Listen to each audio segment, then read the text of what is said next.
پیارے بچوں، امید ہے آپ سب ٹھیک ہوں گے۔ آج ایک بہت اچھی کہانی لے کر آیا ہوں۔ ایک زمانے میں بہت خوبصورت جنگل میں ایک باز اپنی پتنی کے ساتھ رہتا تھا۔ وہ بہت محنتی تھا۔ ایک صبح اس کی پتنی نے انڈا دیا، پھر وہ دونوں بہت خوش تھے۔ انہوں نے سارے جنگل میں یہ خوشخبری دی اور خود بھی اس خوشی کو منایا۔ ایک دن اچانک باز اور اس کی پتنی مر جاتے ہیں، پھر ان کا انڈا اکیلا ہو جاتا ہے۔ کچھ دن بعد اس میں سے ایک پیارا اور ننھا منا چھوٹا باز نکلتا ہے۔ جب وہ انڈے سے نکلتا ہے تو اس کے پاس ایک کبوتری آتی ہے اور اسے پیار کرنے لگتی ہے۔ وہ ننھا باز کبوتری کو اپنی ماں سمجھنے لگتا ہے۔ آہستہ آہستہ دن گزرتے گئے، وہ بڑا ہونے لگا۔ پھر ایک دن ایسا آیا، وہ بہت بڑا ہو گیا۔ اب کبوتری نے بھی آنا چھوڑ دیا تھا۔ وہ سوچنے لگا، میں اب بہت بڑا ہو گیا ہوں، مجھے اب کچھ کرنا ہوگا۔ یہ سب سوچ کر وہ ایک بڑی کمپنی میں گیا اور اس میں نوکری مانگی، پر اسے وہاں نوکری نہیں ملی۔ اسے کہا گیا، تم تو پڑھے لکھے ہی نہیں ہو، تمہیں یہاں نوکری نہیں مل سکتی، جاؤ یہاں سے کہیں اور جا کر چھوٹی موٹی نوکری کر لو۔ اسے بہت غصہ آیا، لیکن اس نے برداشت کیا اور وہ وہاں سے چلا گیا۔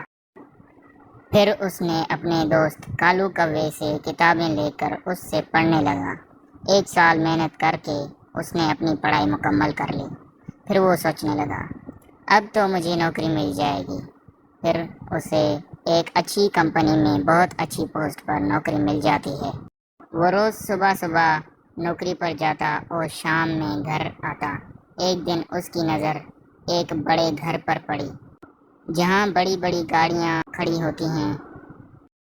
وہ سوچتا ہے، میں بھی محنت کر کے اس مقام تک پہنچنا چاہتا ہوں، مگر میری سیلری تو بہت کم ہے، میں کیسے اس مقام تک پہنچوں گا؟ وہ سوچتا ہے، اگر وہ کر سکتا ہے تو میں بھی کر سکتا ہوں۔ Every thing is possible.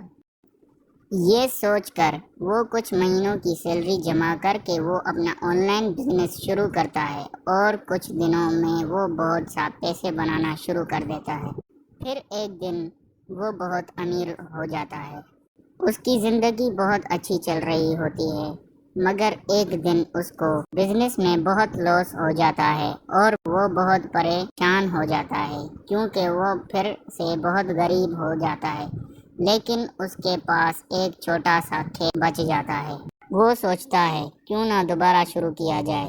یہ سب سوچ کر وہ ارادہ کر لیتا ہے اور دوبارہ اسٹارٹ لیتا ہے۔ ہار نہیں مانتا، کھیت میں بہت محنت کرتا ہے اور 2 سالوں بعد وہ دوبارہ بزنس اسٹارٹ کرتا ہے۔ پھر 6 مہینے بعد وہ دوبارہ امیر ہو جاتا ہے اور ہنسی خوشی زندگی گزارنے لگتا ہے۔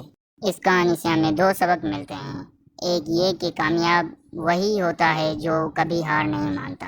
دوسرا یہ کہ ہمیں کبھی شارٹ کٹ نہیں لینا چاہیے، ورنہ وہ کبھی کامیاب نہیں ہوگا۔ جیسا کہ آپ نے دیکھا کہ کس طرح بعد محنت کی اور بغیر شارٹ کٹ کے کامیابی حاصل کی۔ دوستو، ٹائم ضرور لگتا ہے، لیکن ہم لگے رہیں تو کامیابی ضرور ملتی ہے۔ ہمارے چینل کو سبسکرائب کریں اور ویڈیو کو لائک کریں اور اپنا کمنٹ چھوڑنا مت بھولیے گا۔